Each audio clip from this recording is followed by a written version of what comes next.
Hi, and welcome to the Long Range Shooting and Custom Rifle Building podcast presented by Wolf Precision Incorporated, where we learn about and share long range shooting and custom rifle building. I am your host, Jamie Dotson, and welcome to the show.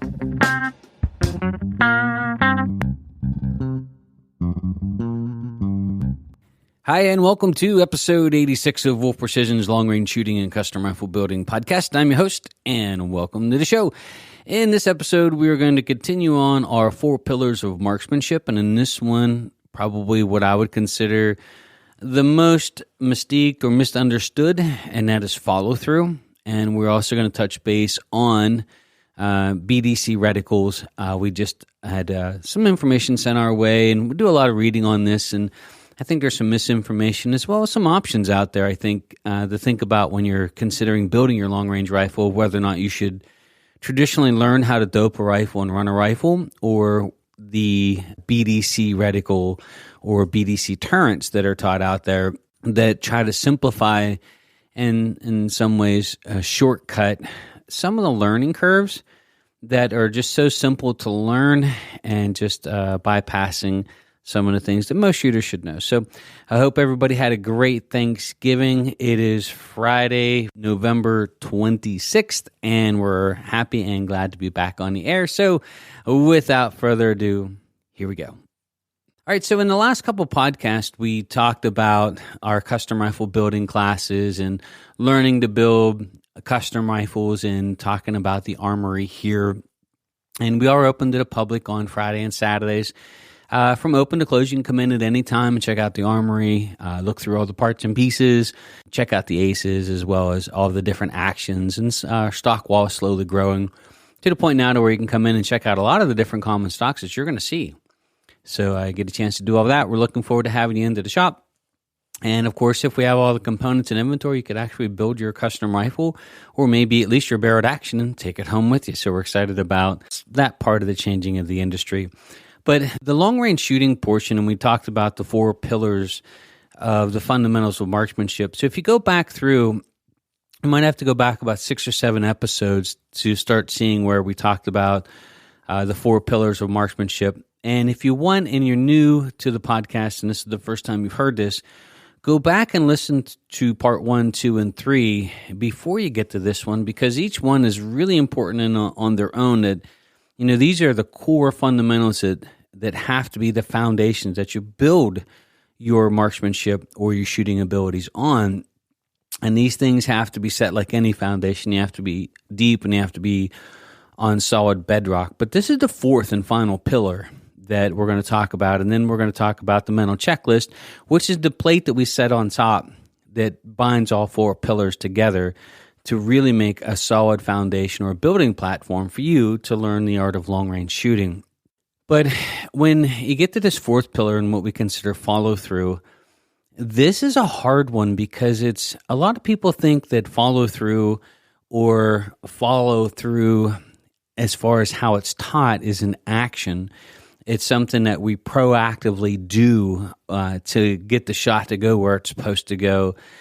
And I think the concept is actually backwards. So bear with me a little bit on this podcast because I'm going to try to go back and try to explain, you know, the art of follow through and how important it is and really what it is, I think is the key. Once you understand what follow through is or isn't, then all of a sudden the practical application of it really comes into play. One of the best examples I can give you here as far as watching and training is we get so hyper-focused on what's in front of our eyes that a lot of times, I always say we go brain dead from the neck down, that what's in front of us is what's got our attention, and we really can't focus on what's out there as well as back around the shooter himself in a circle at the same time. That's a hard one. And so that becomes a little bit of an issue. The other part is, while we're doing that, when we do shift our focus back to us, the shooter, let's just say we're getting ready to intently take a shot, whether it's a hunting trip, a big game animal, or just a piece of steel, all of a sudden we get this mindset that that follow through is we're going to force the bullet to go somewhere. We're going to make it hit that spot. We're going to tense all up and we're going to make that happen, through energy that we're going to put into the rifle. And one of the things that we watch at the shooting school is when students do this, they sort of tense up, then their follow-through falls apart. And you can watch the rifles. It's amazing. Like, I am so blessed and thankful that over the years that I've got a chance to just watch thousands and thousands of students shooting and all the things and nuances that come into play, like just stepping back and watching the student from the side and watching how that recoil comes back and how it flows to the shooter himself, and then sort of how the shooter handles it as it's coming to the rear as well, whether they're tensing up or jerking a little bit, or you can see them sort of resisting the rifle and manhandling it, all these little things that fall into this follow-through category. So I'm going to do my best to try to explain follow-through, at least how I perceive it, and hopefully it will help your shooting and maybe help you understand it a little bit better as to what it is and what you're supposed to be doing or not doing. So before we continue on, I do want to say thank you to Krieger Barrels. Krieger is a proud sponsor of the show and a maker of fine cut rifle barrels. They also have a website called Krieger Direct, and so you can go over to Krieger Direct and purchase in-stock barrels and then have them in as little as 3 to 5 business days. So if you're looking for a world-class barrel and you're looking for one now, stop over to Krieger Direct. That is Kriegerdirect.com. We'd also like to thank Triggertech. Triggertech is also a proud sponsor of the show and maker of what we would consider world-class triggers, and more importantly, safe triggers. So the roller bearing system allows for no sear engagement as you would traditionally think about with a trigger. Makes for a world-class braking trigger, so you can go the whole way down to 4 ounces on the diamond. And just as far as we're concerned, a safe trigger. So there's only one screw to adjust, so adjust the pull weight first to say, and you can adjust that in or out. It's not going to make an unsafe trigger. The only thing it's going to do is adjust the pull weight. So if you're looking for a world-class trigger for your custom rifle or to upgrade your factory rifle, stop over to Triggertech. That is Triggertech.com today. All right, so the 4 pillars of marksmanship, and this one's called follow-through. When people think about follow-through, when they talk about follow-through, they think of it as an action or something that you're proactively doing. They're thinking of it as if it's something that you do. And I think, for me, it's the opposite. Really great follow-through is about what you're not doing. One of the ways I was trying to think about explaining this is, if you think about, like, we go to the ocean every year. We camp down at Aztec Island, which is absolutely awesome. We went to the Outer Banks this last year, and we always took young kids with us. So nieces, nephews, when my daughter's growing up, we just always had kids, piled in and run into the beach. And one of the things we always talked about was rip currents, how to spot them, and God forbid what to do if you ever get into one. So you think about a rip current and what happens. If you react wrongly to a rip current, you drowned. It's just point blank. So you get drawn into a rip current, and the first thing you panic to do is you try to swim back to shore. You try to fight it. When the right thing to do in a rip current, which is totally off of what your reaction is to relax and swim parallel to shore. It's about as effortless as a thing you can do as possible, and it's counterintuitive as to what you think you should do. You're being washed away from shore, so what do you want to do? You want to swim to it as fast as you can because you're panicking. And in doing so, in some sad cases, people drowned. So what your intuition tells you to do, and it's spending a massive amount of energy, it's struggling, it's all these things, when really it's quite the opposite of what you should do. You should relax, roll over on your back if you have to, and just paddle your way out of the rip current, letting it pull you out slightly. You're going to be pulled out, but just swim parallel to shore. And in no time at all, you're out of it and swimming right back to shore, and you might not even break a sweat over the deal, other than it's probably going to scare the daylights out of you. Follow-through sort of works the same way, that we think of it as an action or effort or energy spent to make the rifle do something, when actually, in my mind, I think follow-through is quite the opposite. Follow-through is our intentional act of not doing anything. So when we shoot a rifle, a lot of people, right before they pull the trigger, they intently focus and they sort of jam everything up, like they freeze every muscle, every part, or they push into the rifle like, I'm going to make you shoot that steel. And as soon as you do that, you ruin the shot, or at least you take a good quality, a good portion of the quality away from it, because you cannot make the rifle do anything. The rifle will shoot perfectly fine if you don't touch it anywhere. Bench rest shooters prove this all the time. Unfortunately, we're not in a scenario where we can shoot like bench rest, and so we have to touch the rifle. But we can't force it. It's like forcing your child to do anything. It doesn't work. It's a battle, right? And it's a battle that usually winds up costing both. So you have to learn how to finesse it and let it do what it wants to do while doing what you want it to do. So we want the rifle to hit the target. We want to hit that animal. We want to ring that piece of steel dead center. So, we have a goal in mind, but we have to be careful on how we approach it, because we can accomplish it and let it sort of do what it wants to do at the same time. So here's how it works. When you're getting ready to shoot a rifle, we teach our long-range shooting school prone, and it probably cost us a couple clients now and then because we don't shoot off of benches. The main reason being is I can't teach you follow-through off of a bench. I am 100% convinced over the years that I can teach you faster, albeit a little bit less comfortable, the art of marksmanship prone, because you are in a more intimate relationship with the rifle prone. You're more exposed to the recoil and all the nuances of how you're touching it. It's not just free floating around on a bench, sliding all over the place, or locked into a front rest that doesn't allow the rifle to naturally behave the way it wants to. And so I always say this in class, that I can teach you the art of fundamentals of marksmanship prone, and once you learn it, once you get it, you can apply it to any position from there up. So once you learn how to shoot a rifle prone, you can apply that to a bench, you can apply that to the bed of the pickup truck, you can apply that to shooting sticks, you can apply it to barricades, you can apply it to rooftop simulators. It's from there up. But you really do, in my mind, have to learn this prone, and it has to do with follow-through.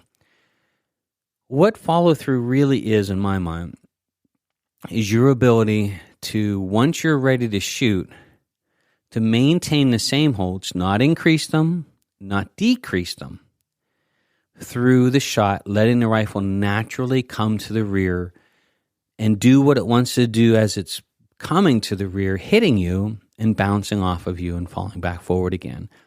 And you have to do this without negatively influencing the shot by making it do something.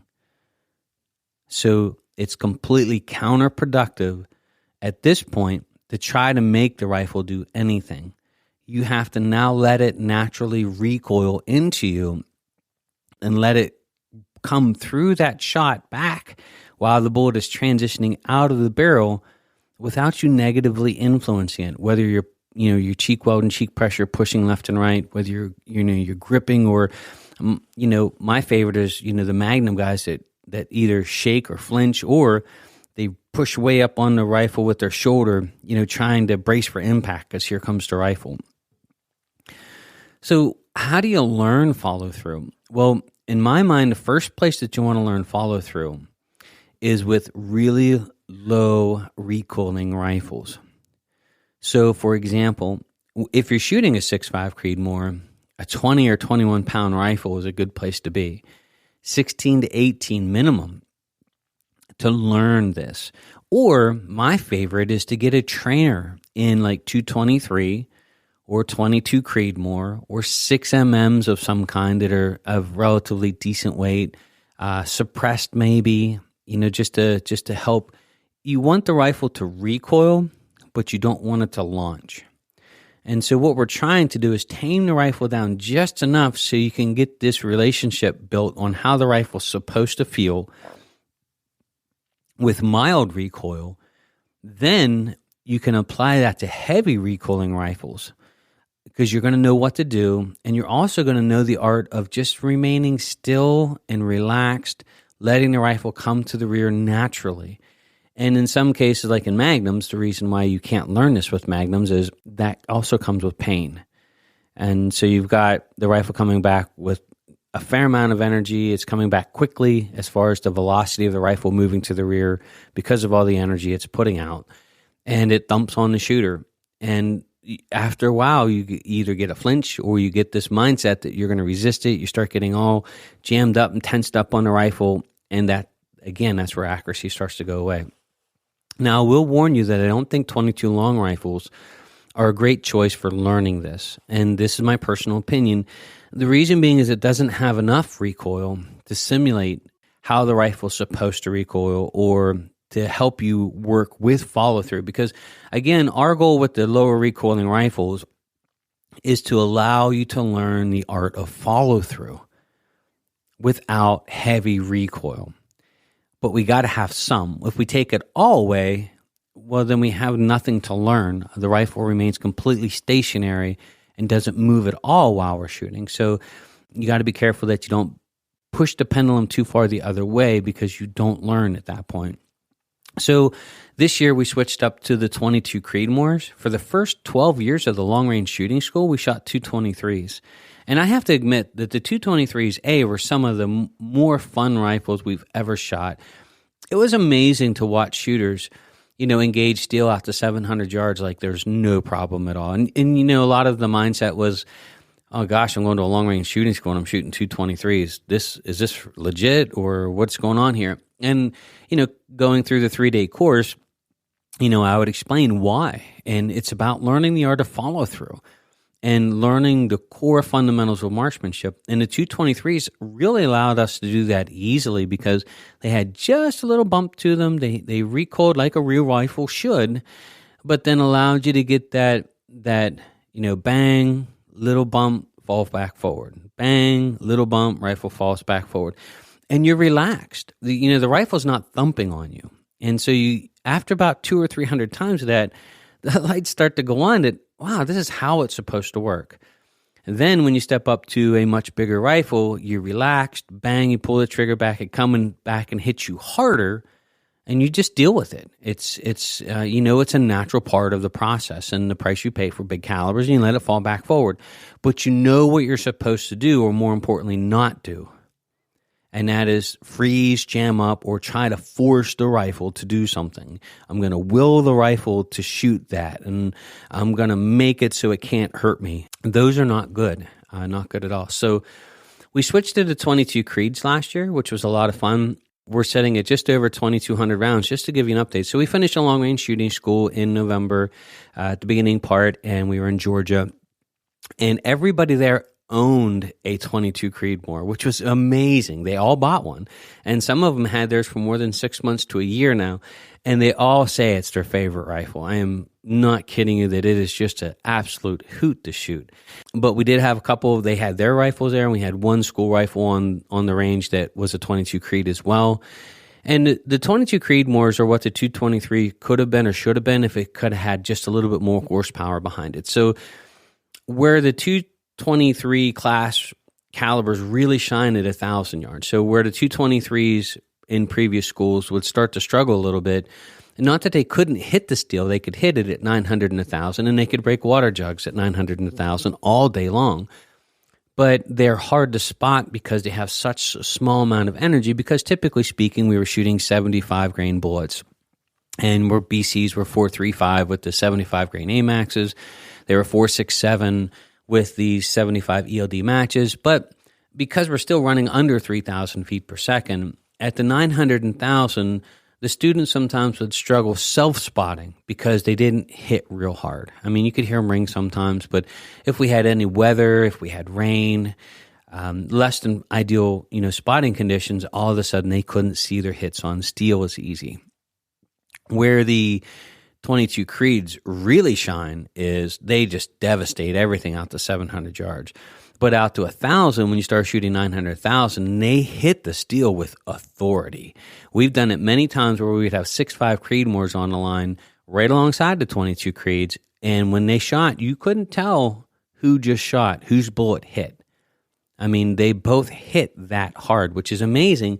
But the big advantage of the 22 Creed, of course, is it has a low recoil. So where the 223 should have and could have always shined was, and where they sort of fell short, was they were awesome trainers, but because they didn't have the case capacity to shoot the 80 and 85 and 88 grain bullets at a reasonable speed that would be needed for traditional long-range type shooting, you paid a little bit of a price for it. So you had to stay with that 75 class bullet, and it just didn't, at 900,000, just didn't quite hit hard enough. You know, we considered like the 22 BR.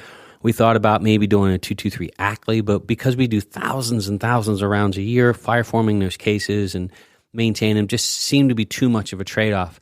22 250s were always an option. We built fast twist 22 250s years, and they were awesome long-range rifles, but their shoulder design, their very short neck length, made them so that they stretched easy. The cases stretched and required to be trimmed quite often, and they just weren't ideal for the volume of shooting that we do. Enter the 22 Creed, which, by the way, isn't new. If you do some research, you'll see even back 10 and 8 years ago, people were wildcatting the 6.5 Creedmoor to a 22 Creed with great success. So this isn't new. It's not like a new kid on the block just come out a year ago. It's been around for about a decade, or if not more. But man, where it shines is you can run those 75 grainers at 3,400 feet per second is what we were shooting here at the school. And at 1,000, they were amazing. I mean, they wallop the steel. But then where they really shine is when you get up to the 85.5 Burgers and the 88 grain ELD matches with BCs that are higher than the 6 Creed. So the 6mm Creed with 108 grain bullet, AMAX, ELD match, whatever, they had a BC of like 5.35. And the 22 Creed with an 88 grain bullet beats it. It's like 5.53 or something. So they'll run them about 3,200 feet per second, give or take, depending on the length of your barrel and what powder. And, of course, we HBN coat. But here's an update, and the reason I'm bringing all this up is when we were at the long-range shooting school in Georgia, our rifles have over 2,000 rounds on them now. One of them in particular, 2,200. And the last shots of the last day of the class printed a couple groups downrange that were sub-5, and I swear he shot a three shot, because it's for score, so he shot 3 shots on a particular piece of steel, and they were definitely sub-5, may have been sub-3 inches, and that's with 2,200 rounds on the gun in a 22 Creedmoor. So for the guys out there or girls that are thinking, well, you know, I'd love to have one, but I really don't want a barrel burner that at 800 rounds is going to go south. We've had them on the school rifles all year long. All of the rifles are setting over 2,000 rounds and still shooting great. So we'll share with you the secrets. Of course, I think part of it is the HBN coatings and other things that we do. But I will tell you that they are not barrel burners. And for reference, our 6.5 Creeds, because at the shooting school, we run these guns hot. I mean, not hot speed-wise or powder-wise, but when we start shooting drills, the guns really never get a chance to cool down. So it's like prairie dog shooting, you know, bang, bang, bang, bang, bang. The guns are getting super heated, and they really never get a huge chance to cool down. So it's harder on the guns than normal wear and tear would be, you know, the school is. And the 6.5 Creedmoors, we would be replacing the barrels at right around 2,000 rounds to 2,200 rounds. That was our round count, and we've been doing that for years. It's nothing new to us. That's right around the round count where we start to get flyers and some unpredictability as far as the accuracy goes, just because of how hard we are on them. And so the fact that the 22 Creeds are setting at the same round count now and still shooting really says a lot. It says a lot about the versatility of the cartridge. It says a lot about, you know, its round count and what it's capable of doing. And the accuracy, the shootability, and the trainability with it was just awesome. So I don't want to turn this into a 22 Creed podcast. We'll save that for another day, but maybe in a podcast or two, I'll talk a little bit more about the hunting versions and how we think that the 22 Creed for women, for guys that don't like heavy recoil, for kids, I don't think you can find a better hunting cartridge. There's some really cool bullets out there that really even out to 500 or 600 yards, and especially for 0 to 3, 0 to 4 for elk and such animals. I think this could really be a game changer as far as a hard-hitting, killing rifle that would just do phenomenal for smaller statured shooters or shooters that would like to go big game hunting, and more than capable of doing it, but without the recoil. And so I think we'll save that for another podcast, and we'll share some pictures and video that we're working on now. Oh, and by the way, if you go over to our Facebook page, you'll see that we started posting up some instructional, and we did a small couple-minute video on HB encoding. We'll be doing a follow-up video to that next week when we get the rifle bullets out and get them cleaned up and ready to load, just to show you the process we go through, because it's actually a very painless process. So back to the follow-through part. The 22 Creed has just enough recoil that you feel like you're shooting a real rifle. We don't have to weight them down. They don't have to be super heavy, but they've got that bump. And so when we're watching shooters and trying to explain follow-through, we're trying to get them just to maintain the hold that they're getting set up to shoot for. So you've got your natural point of aim. You want the rifle naturally pointing at the target without pushing or pulling it. We've got our firm handshake grip. We've got 2 to 3 pounds built into the rifle pressure-wise. So we're putting the rifle, either pulling it into our shoulder or loading the bipod, 2 to 3 pounds of pressure. And that's to keep the rifle from having different jump lengths. So if you don't have the rifle planted into the shoulder at all, as soon as you pull the trigger, the average rifle will leap into your shoulder before it hits something solid like your shoulder and then start to slow down. And then the next shot, you plant it into your shoulder hard and the rifle doesn't move as much, or it moves differently. That creates a lot of problems in itself. So to eliminate that, you should have about 2 to 3 pounds of pressure into the rear of the rifle, whether it's pushing or pulling. But you want to have this consistency. Like, think about your bipod feet. Every time you shoot your bipod feet, if you're shooting off of a particular surface, like consistently here, we shoot out of a building with a wooden floor. So we watch the feet. They're sliding, an inch or two back, and then you push the rifle forward to slide an inch or two back. You're looking for that consistent movement back and forth. If you're getting sporadics where all of a sudden the feet don't move at all, and then all of a sudden they launch back, do this big lunge, that's not a follow-through issue. That's a fundamentals issue with getting ready to shoot the rifle. We're preparing to take the shot. But follow-through, that is an art in itself, and you have to focus on letting the rifle naturally do what it wants to do. Follow-through isn't an action. It's your ability to be an inaction. It's your ability to not do something. It's your ability to let the rifle naturally move to the rear. It really is just you pulling the trigger, watching the target, letting the rifle come back, hit you, fall back forward in its natural position, and you looking straight through your optics without moving anything. Let the rifle naturally come to the rear without forcing it, pushing, pulling, resisting, bracing for impact, all these things that shooters do that really, really, really messes this shot up. So you do all of this work right up to this point, and when you pull the trigger, you screw it up every single time. And again, learn this on a lighter recoiling rifle, and you start to get this pattern. You and this rifle start to get this, rinse and repeat type thing. Bang, you feel it, it just pushes back, you push it back forward, bang, here it comes again, you push it back forward, bang, nice and easy, it's not painful, it's not hard. And then when you get to the bigger rifles and the bigger calibers, now all of a sudden it's bang, and you let it naturally come back and hit you hard. And it's your job to sit there and accept it. And if you can't, then you have to get a smaller caliber. You will know your limits at this point, because you will know that you're bracing for impact. You will know that you're getting all tensed up because this is getting too painful to handle. And then you will know you need to get a smaller caliber, that you have exceeded your limits to be able to do what is considered proper follow-through without the pain and the agony of the heavy recoiling rifle starting to influence your ability to do just that. And so when you're thinking about follow-through, when you go to the range, whether it's today, tomorrow, when you start working on this, when that trigger breaks, just stay focused on the target. Maintain, if you're holding a rear bag, let's just say I'm a right-handed shooter, so I'm pinching my rear bag with my left hand. Maintain that grip completely through the follow-through. Let the rifle naturally come back. Don't tense, but just maintain all of your hold, your firm handshake grip, your pinching of the rear back. Let the rifle naturally come back as it wants to, hit you, push you, actually, and then fall back forward. Then you relax your grip, reach up, work the bolt. At that point, you should have already spotted your shot and getting set up to shoot again. But think about follow-through as your ability to not negatively influence a shot. Think about follow through as not an action, but your focus on not reacting to the shot. Just let it naturally come back and fall forward.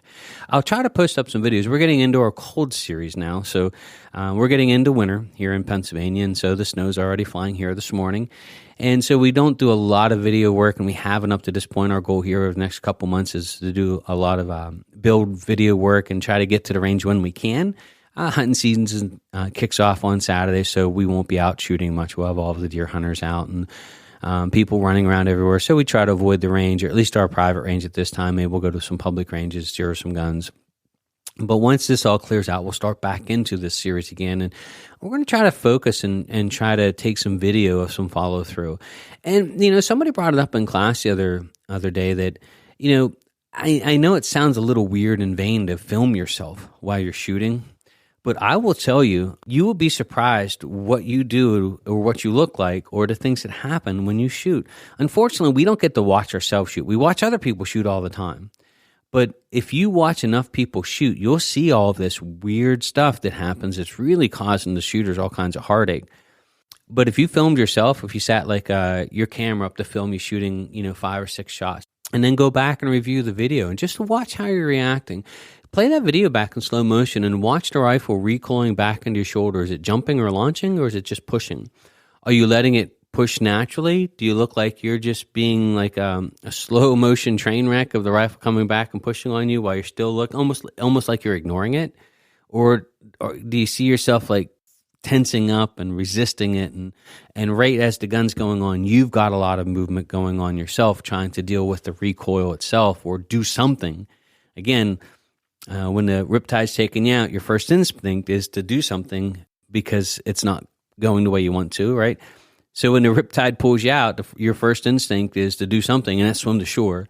And when something's coming back hitting you hard, your instinct is to do something about it. When you want to hit something, or you're really intent on hitting something, your instincts are to, I'll focus harder. I'll make it happen. But when it comes to follow through, you almost have to be, this is sort of maybe counterintuitive, but it's the art of letting the rifle naturally do what it's want. It's the art of just relaxing and letting the recoil happen that will really set you apart from other shooters out there. So follow through is as much of an inaction as it is an art. It's letting the rifle do what it naturally wants to do, and the bolt will go exactly where it's supposed to go every single time. Now, before we go on to the ballistic turrets or BDC turrets that you see on rifles, I do want to say a quick thanks to MDT. MDT is also a proud sponsor of the show. Great chassis. I really think chassis are coming a long way, especially in the hunting market. We have the new HNT 26 here in the showroom now. People's face light up when they pick the stock up. I mean, it is so light and it's strong, carbon fiber. So whether it's you're looking for, top of the line competition chassis or really good entry level chassis for a young kid like the Oryx, who's made by MDT, right down to the new HNT 26, which stands for the 26-ounce chassis that they make. Boy, they got a really nice full line of chassis for both the Remington 700 clones that we build, as well as a lot of other aftermarket manufacturers. So if you're looking to upgrade your rifle or looking for a better chassis, stop over to MDT Tac. That's mdttac.com and pick out your chassis today. So I just got done doing some conversations with some customers, and another podcast was brought up about BDC reticles, and this is common brought up here at the shooting school. And I did listen to the podcast that the gentleman referred to, and I just want to chime in here because, and I'm trying not to make this an hour-long podcast. I'll try to be brief and talk about this for about 10 minutes. But I am going to totally disagree with anyone who says that the BDC reticles are accurate or consistently accurate on a day-to-day, time-to-time basis. The podcast that they were referring to said it had to do with altitude and temperature, and that, it doesn't make that much of a difference at distance, and their reference was 750 yards, so they could be about a minute off. Well, a minute off high or low at 750 yards is technically about 7.5 to 8 inches. But that's 7.5 to 8 inches high or low. So in combination, that's 16 inches. And that's bigger than most kill zones. Now, one of the gentlemen had said that they would reference to shoot a rock at different distances and calibrate at that distance using their BDC reticle. And again, their mindset is that it stops you from having to look at your dope and dial your dope on your gun. And they say that they reference smaller lines and minutes on the bottom. And like I said, I'm not going to mention any names of everybody's entitled to their opinions. I could be just as right or wrong as anybody else. But one of the things that bothers me a little bit about BDC reticles is that they give you this false sense and that they're making it easier for the shooters, but they're also making you fly sort of blind. And, they say they're skipping one or two steps and they're fast tracking it because, in our goal is we're shooting animals or we're shooting, steel at distance quickly. But if you know your rifle well enough, whether you're shooting miniature mills, and I'm a big fan of mills because I do think they're a little cleaner, and we'll talk about that maybe in some video work we're going to do here soon. But I know my rifle. I know it at 300 yards or 1.1 mils. I can hold it or I can dial it, but I can even do it faster than a BDC because I don't even have to touch my knobs. So one of the big things that they sell this BDC turrets on is that it fast tracks for the quick shots at the big game animals. And I'm like, well, if it's a quick shot at 750 yards, maybe you should pass on the shot if those 1 or 2 seconds is going to cost you that shot because maybe fundamentally you're not ready yet. But most of your quick shots, at least in most of the hunting I've ever done, has been within 100 to 300 yards where you're getting stuck in a less than ideal position. You're forced to make a shot quickly because the animal just busted out of the corn or something like that. And in those cases, taking your head out of the optics and looking at your knobs while somebody's ranging and turning it to 300 yards is a hell of a lot slower than just using your reticle, holding 1 mil and pulling the trigger. If you know your rifle well enough and you know your dope for your gun, they're not saving you anything. But here's the thing, is they were saying that it's close enough, and that they're saving the customers all of this wear and tear. They were referencing that all the data cards they would have to go through to get all their different dope at all these different distances, and how they were making it sound like it was a cumbersome, hard experience to do, and it's not. And by the way, I don't tape my dope to the side of my rifle. It's actually hanging on my turret off my scope tube, so I can actually look at it if needed while I'm looking at the target. But what I think the BDC turrets take away is your ability to make adjustments, fine-tune adjustments, to take that 1 minute air out at 700-800 yards, which at that long of a shot, long-range shooting or precision shooting at distance takes a little bit more time. So the farther the shot, the more time you should allow yourself to prepare for that shot. And if you don't have that a lot of time, then either sneak closer or pass on the shot until you can get a better position, right? So it's not an expedience thing at all.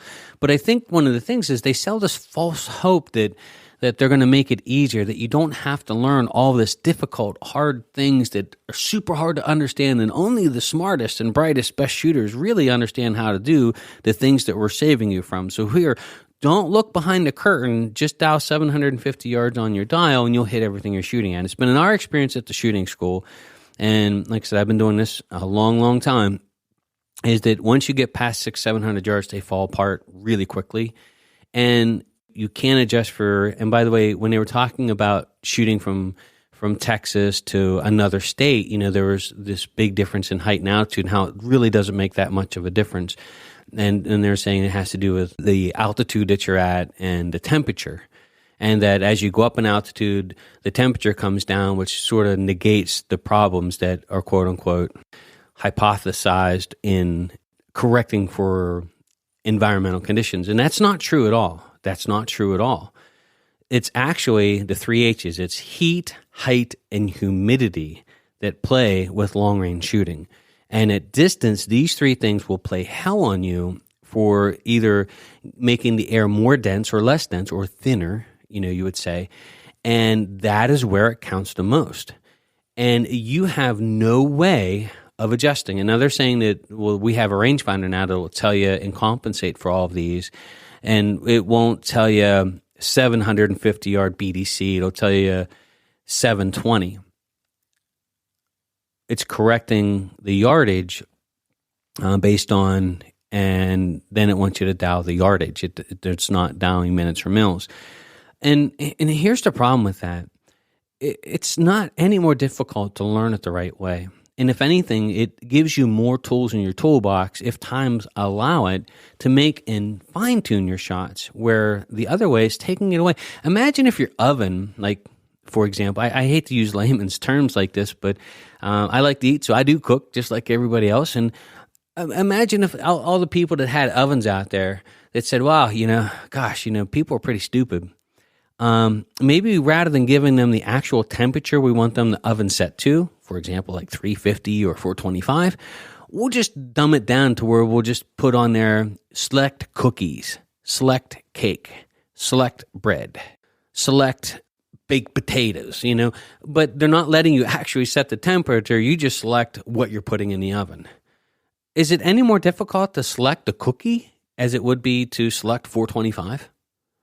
I don't want the oven to dumb it down because I'm too dumb to understand how to set the oven to 425 degrees, and that's sort of the mentality of it, is like they make it sound like they're saving you all of this effort, and they're making it seem, don't look behind the curtain back there because, gosh, you look back here, you're going to come out a totally different person because this is really confusing stuff.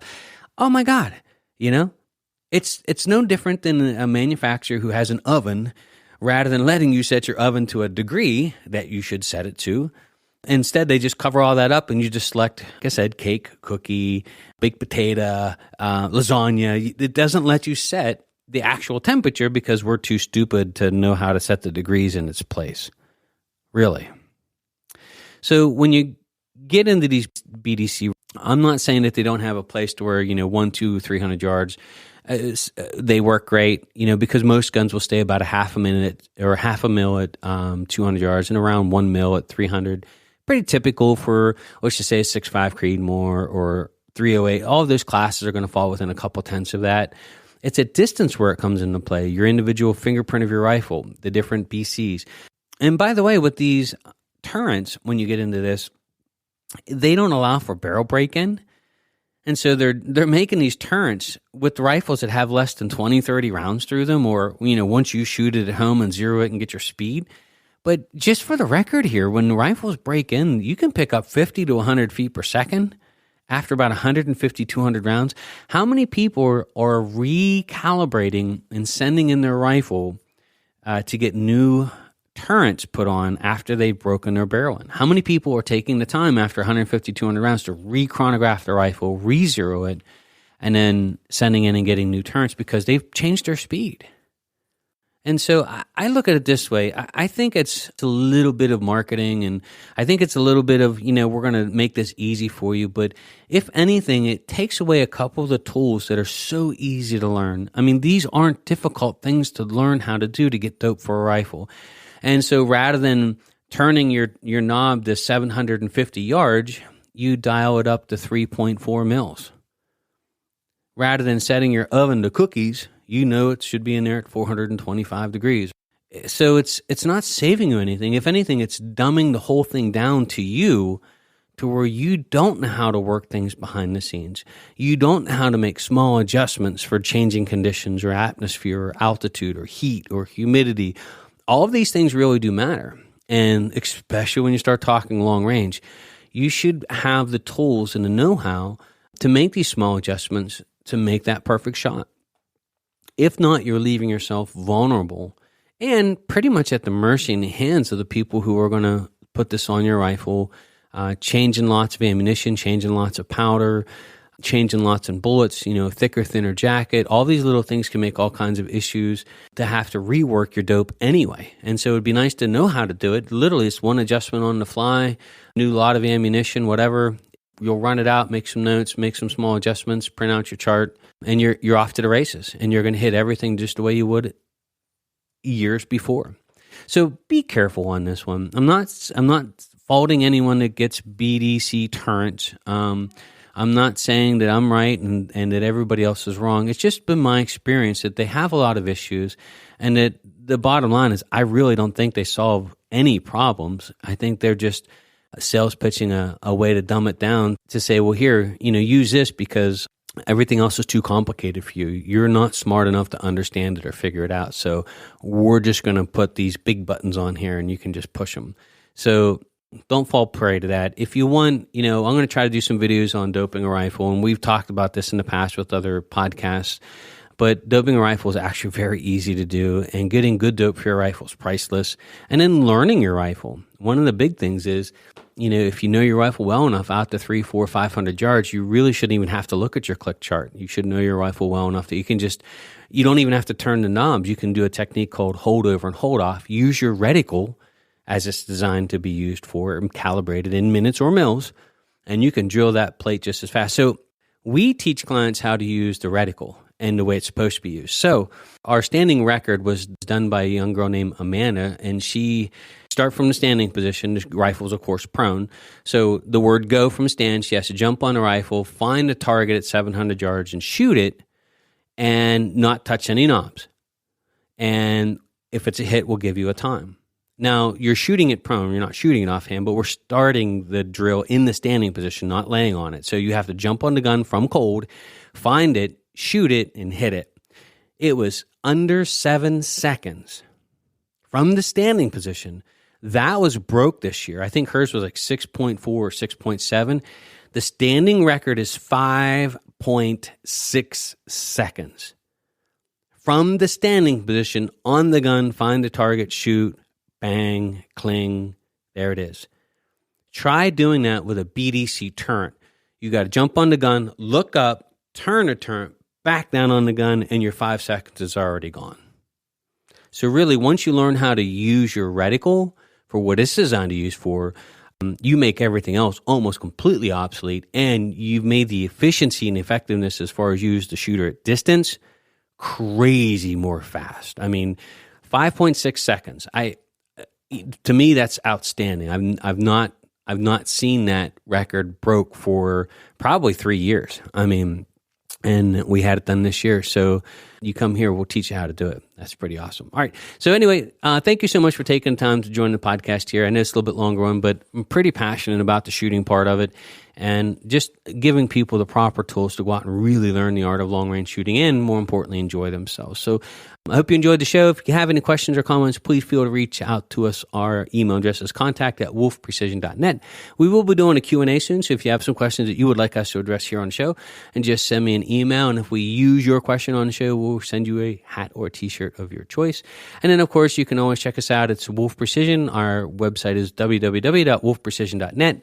Long-range shooting schools are up. Our custom rifle building classes are up. Our first reloading class is in January, so we're excited for that and looking forward to having y'all come in. So thank you so much for taking the time to join us here. My name is Jamie Dotson. I'm your host, and you're listening to the Long Range Shooting and Custom Rifle Building Podcast.